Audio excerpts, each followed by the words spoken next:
Hello, I'm the MLP Reviewer 66, and today I'm going to be doing a response video to Digi's video on Is Discord Really Evil? Now, in my own personal opinion, no. Discord is not evil, he is simply a chaotic neutral. And the reason I say that is that he does cause a lot of destruction, but he is not evil destruction. And the way you can take that is, when you have an evil dictator who is destroying things in his wake, that's an evil that destroys. However, when you have a hurricane that destroys everything, that is a nature object that destroys, or a sort of base destruction. Discord is a base destruction. He has no real means of saying, oh, I want this or I want that, so I'm going to destroy this to get that, like an evil being would. He basically says, I'm bored, and causes some trouble. He is basically like a hurricane or a wildfire, not really thinking of depending on the actions of what he does. Like a fire wouldn't think of this burning stuff as being bad. It does what it does because it is what it is. A fire will burn, a flood will drown, and of course, discord will cause disharmony. Now, that being said, I do think the main reason that Discord is the way he is that he is a child. And I'm not talking about that in the physical sense, though we don't really know the years that Draconici live or the amount of years it takes to be a full adult, but we can assume from his own size that he is a fully grown Draconici, or however you pronounce it. But in the mind, at least, he is a child. And the reason I say that is, let's put it this way. When you were a kid and just for example, your parents had to take you somewhere very boring, like your mom took you to the nail salon, or your dad took you to bring your child to work day, something like that. What did you do? What was your first thought when you got in there? I am bored out of my ever-loving mind. And what was the first thing that you did to try to quell that boredom? Anything and everything that you could think of. And 9 times out of 10, the things you thought of to quell your boredom ended up getting you in trouble. And that's just because that's the way kids are. When they are left to their own devices to try to quell their boredom, and they're in a place where you have to stay still, or you have to do this, or you have to do that, it usually doesn't end well. That's why when I think that you have the 3rd season where eventually Discord becomes friends with, of course, Fluttershy, which I still think it should have been Pinkie Pie, but that's neither here nor there. Basically, the reason why he was able to be sort of changed is because she was the first friend he really had to sort of get his boredom out with. And I know everyone has made this argument before about, oh, it was just a friendship, all that. It's like, how could that possibly make him no longer Discord? He's the embodiment of chaos, and he couldn't possibly be reformed so easily. Well, the main reason I think that is because he said, I got a friend now. I don't really have to destroy. Take it this way. You're a kid in the nail salon, and they have a vase. Your mom's getting her nails done. You reach up to grab the vase, and what's going to happen is you're going to be playing with it, break it somehow, and get into trouble. Now, imagine that scenario if a friend walked in with his Yu-Gi-Oh cards, you had yours, and you started playing with each other. You no longer had to worry about getting in trouble. I know that's a circumstantial kind of scenario, but it makes the purpose nonetheless. That if you have friends to play with, you're less likely to sort of break stuff out of pure boredom. Now, if you have a bad influence of a friend, that's a completely different story, but you get my point. Considering that none of the main 6 would technically be a bad influence on Discord, probably the other way around if anything else, it probably wouldn't be too bad. It would, just like shown in this show, that when he finally had a friend, his boredom was sort of like, okay, I can deal with this now, because he had someone to basically hang out with, for lack of a better term, and to not have to worry about being so bored. Another thing that I wondered about this was Celestia being evil herself. And what I mean by, is Celestia evil? Think about this. Did she ever try to reason with her enemies? Think about this seriously. When her sister was turning to evil, did she really try to use all of her power to try to change her back, to try to lock her down and maybe imprison her in Equestria and try to use her magic to get the evil out of her? No. All she did was say, please come back, sister, or at least what I'm assuming, because we haven't really seen all the details, but basically, please come back, sister. No, fine, Moon. You get my point.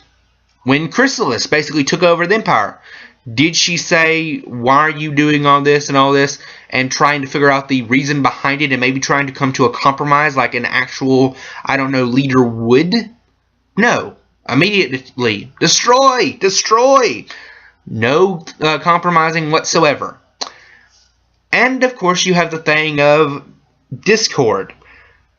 Did she ever really talk to Discord about, why are you doing this, why are you doing that?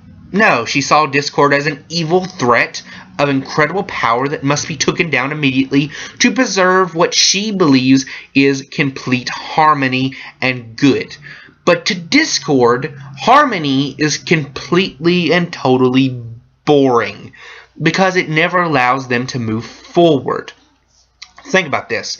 In a land where you pretty much live, like they don't have that much electricity.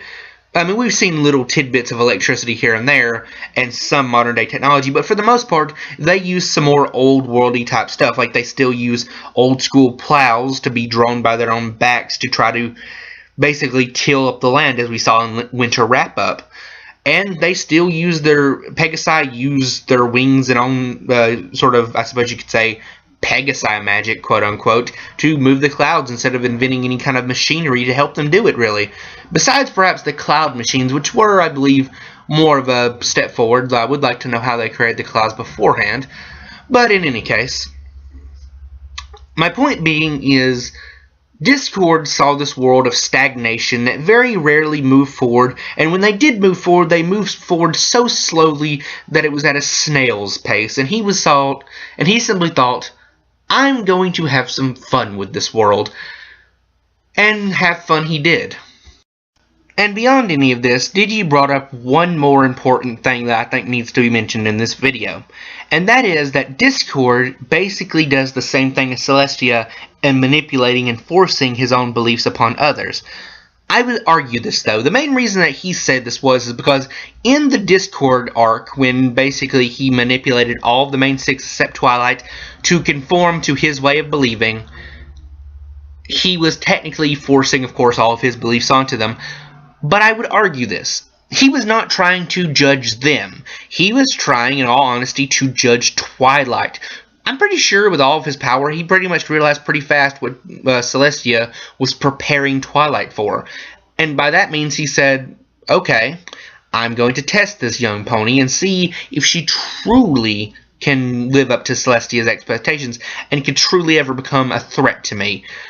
Now, that being said, he played the game fairly well. In fact, he played it fairer than probably Celestia would in his situation.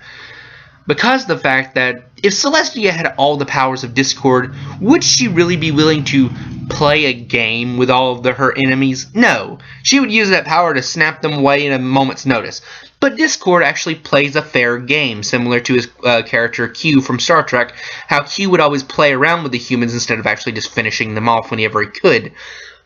Instead, just like Q, Discord plays the game. And you know what's kind of weird? He puts the elements of harmony pretty much where Twilight could find them.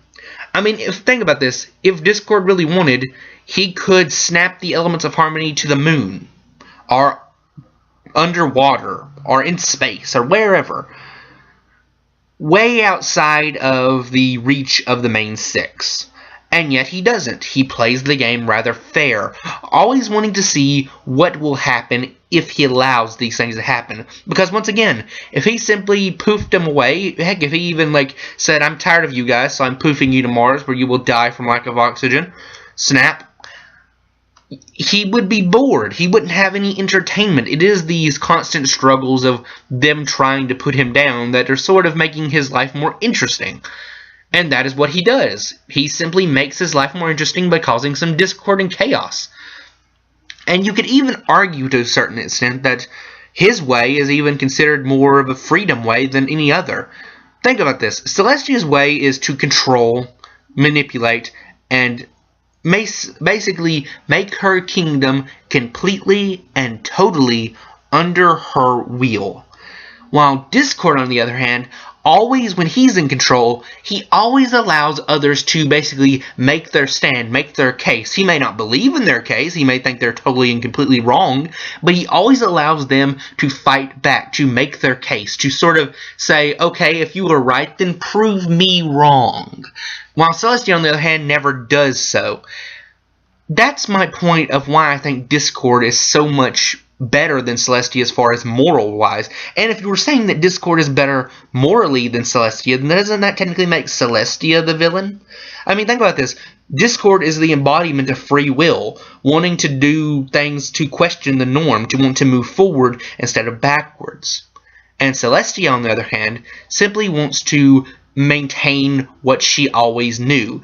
Celestia is the embodiment of what is the past. Discord is the embodiment of what could be the future. Perhaps not in his chaos-driven destruction and all that kind of stuff, but in, I don't like this stagnant world that always stays in one place doing one thing. So let's add a little chaos, shall we? At the end of the day, I suppose it depends on which case you're falling into, whether you think Discord is evil or not. Do you think that control and basically making your moral standards the law, the rule that no one can break, is that truly good? Or is it manipulating our own free will so much that it becomes evil? Or do you think that so much discordian things are so evil that you must destroy them? So it's the old adage. What is more important? Your freedom or your peace? It's an age-old dilemma that has faced even real-life situations. What is more important to us? Our national security, where we have to stand in the airport for stinking 50 hours just waiting to get on a plane because there's so much air support security because we want to make sure that we don't get a stinking bottle of soap on the plane? Or our freedom to do whatever we want, bring anything on a plane, and simply take the situation as it may be. To be honest, it's probably the best way to do this is not either one, it is a combination of both. We need control, yet we also need freedom, which is pretty much what countries have strived for, or at least civilized countries have strived for many, many, many, many years. So, something for you guys to think about, I suppose. I am the Anime Viewer 66, thank you. Or, sorry, I got my names mixed up there. I'm the MLP Reviewer 66. Thank you, and good night.